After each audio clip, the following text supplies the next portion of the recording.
អនុញ្ញាតលំអរកាយគ្រប់នឹងជំរាបសួរបងប្អូនទាំងអស់ដែលតែងតែគ្រប់គ្រងនៅក្នុង Channel ថ្មីរបស់ខ្ញុំបាទលោកគ្រូថាទាំងអស់គ្នាដែលមានឈ្មោះថាសំឋាន Review ថ្ងៃនេះសូមនាំអារម្មណ៍ពុកម៉ែបងប្អូនទាំងអស់មកទស្សនារឿងដ៏ចម្លែកមួយសម្រាប់ទឹកដីនៅខេត្តបាត់ដំបងគឺនៅក្នុងបរិវេណសាលាវិទ្យាល័យសម្ដេចឪតែម្ដងបងប្អូនប្រិយមិត្តបាទចង់ដឹងថារឿងដែលវាចម្លែកខុសប្លែកពីអ្វីដែលខ្ញុំបានជម្រាបជូននោះឥឡូវទៅទស្សនាជាមួយនឹងខ្ញុំបាទទាំងអស់គ្នាដូចតទៅបាទ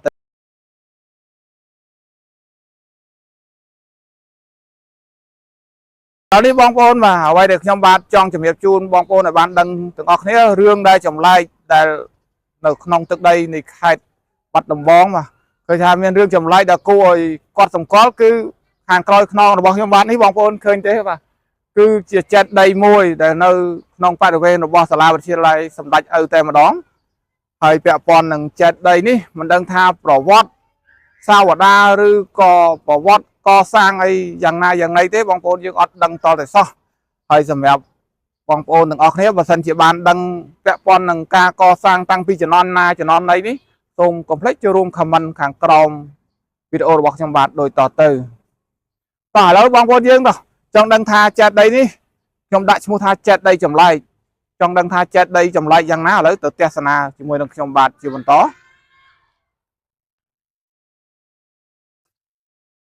អូខេឥឡូវយើងសូមអនុញ្ញាត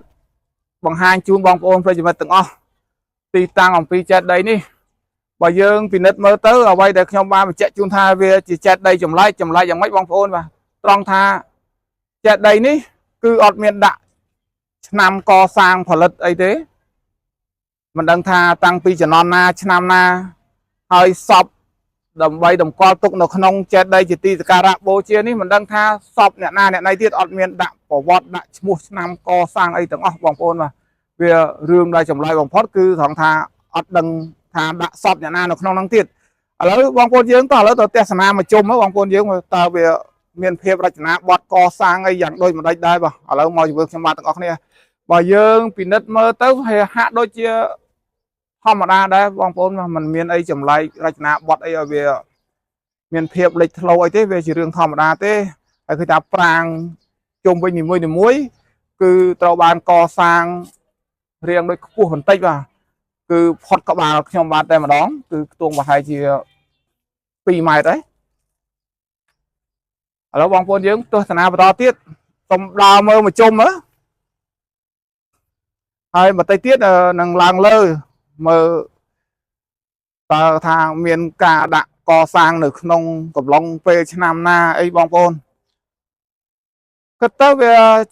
មើលទៅដូចជាធម្មតាទេបងប្អូនបាទมันមានអ្វីគួរឲ្យកត់សម្គាល់ទេតែគ្រាន់ថាប្លែកថាគឺចេតិយនេះគឺស្ថិតនៅក្នុងបរិវេណនៅក្នុងសាលាចំណេះទូទៅវិទ្យាល័យសម្ដេចឪទឹកដីនៃខេត្តបាត់ដំបងតែម្ដងបាទដែលសាលាផ្សេងនានានៅក្នុងទូទាំងប្រទេសគឺតាមតែការសង្កេតឃើញរបស់ខ្ញុំបាទគឺมันមានចេតិយនៅក្នុងបរិវេណទេហើយចង់ដឹងថាប្រវត្តិយ៉ាងណាយ៉ាងណីយើងក៏អត់អាចស្រាវជ្រាវប្រវត្តិដើមទងអំពីចេតិយនេះបានដែរមិនដឹងថាតាំងពីជំនាន់រជ្ជកាលណាមកទេបងប្អូនប្រិយមិត្តបាទឥឡូវយើងបន្តដើរមើលប្រជុំទៀតត្រង់កន្លែងនេះឃើញថាមានការដាក់តម្កល់គឺថាកន្លែងអុជធូបជាទីសក្ការៈបូជាផងដែរហើយតាមដែលលោកគ្រូអ្នកគ្រូនៅក្នុងសាលានេះគាត់តែងតែប្រាប់ខ្ញុំបាទថាជារៀងរាល់ឆ្នាំគឺតែងតែមានខាងថៃតែងតែមកអុជធូបគោរពបូជាទីសក្ការៈកន្លែងនេះផងដែរហើយមិនដឹងថាចេតិយនេះវាមានប្រវត្តិតាក់ទងអីជាមួយខាងទឹកដីថៃនឹងដែរទេយើងក៏អត់ដឹងដែរបងប្អូនបាទតោះឥឡូវយើងបន្តបាទតជាមួយខ្ញុំបាទយើងអាចនឹងឡើងលើជូនបងប្អូនបានមើលអាការរចនាបថកសាងផ្នែកខាងលើផងយើងសូមអនុញ្ញាតការបង្ហាញជូនផ្នែកខាងលើនេះគឺថាការកសាងជាម៉ូដអីជាដំណាក់មកកង់អញ្ចឹងណាហើយអ្វីដែលចម្លែកដូចខ្ញុំបានបញ្ជាក់ជូនខាងដើមគឺមិនដឹងថាសពបង្កល់ទុកនៅក្នុងចេតិយនេះមិនដឹងថាសពអ្នកណាឬក៏ព្រះអង្គក្សត្រណាឬក៏បព្វបុរសតាំងពីជំនាន់ណាយើងក៏អត់ដឹងពងសាវតាទេបងប្អូនបាទឥឡូវនេះមើលឃើញថាការកសាងគឺជាដំណាក់ឡើងរហូតដល់ដាក់ប្រាង្គរហូតដល់លើហើយគឺថាមានកម្ពស់ខ្ពស់ត្រដែតតែម្ដង ឥឡូវយើងដើរមើលផ្នែកខាងលើនេះមកជុំទៀតបងប្អូនតោះជាមួយខ្ញុំបាទទាំងអស់គ្នា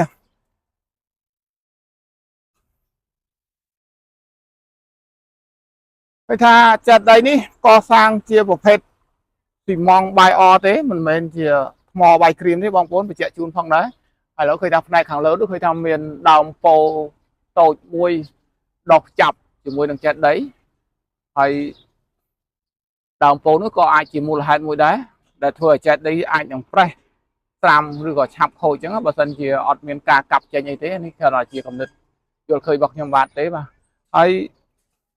អ្វីដែលពិសេសនោះគឺដូចខ្ញុំបញ្ជាក់ជូនខាងដើមដែរបងប្អូនយើងបាទគឺថាជុំវិញបរិវេណចេតិយនេះគឺអត់មានដាក់ឆ្នាំកសាងឬក៏តម្កល់សពបុព្វបុរសខ្មែរយើងឬក៏វងតកោក្រុមគ្រួសារខាងណាខាងណីអត់មានតលសោះតែម្ដងអញ្ចឹង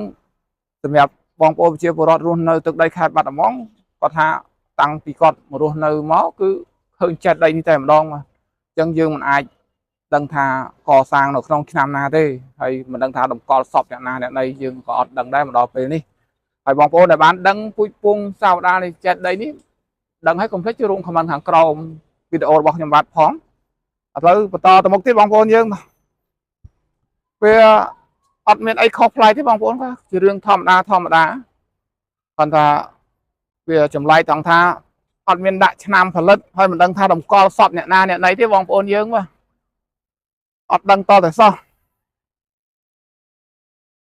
គេថាជុំវិញបងប្អូនយើងនៅតែមិនមានអីប្លែកទេគាត់ថាជាការកសាងម៉ូដអីជាដំណាក់មកកង់រហូតដល់លើអញ្ចឹងណាហើយមិនមានការដាក់ឆ្នាំកសាងកំឡុងពេលណាឬក៏តម្កល់សពអ្នកណាអ្នកណីឬក៏បុព្វបុរសខ្មែរយើងតាំងពីជំនាន់ណាអត់ដឹងតតែសោះតែម្ដងបងប្អូនយើងបាទអញ្ចឹងសម្រាប់វីដេអូនេះគឺមានតែប៉ុណ្្នឹងទេបងប្អូនបាទឥឡូវនេះក៏សូមអរគុណបងប្អូនទាំងអស់ដែលបានចំណាយពេលដ៏មានតម្លៃចូលទស្សនានៅក្នុង Channel ធម្មតាន review របស់ខ្ញុំបាទទាំងអស់គ្នាកុំភ្លេចចូលរួម comment ហើយនិង share ឲ្យផងបាទសម្រាប់ពេលនេះអរគុណជម្រាបលា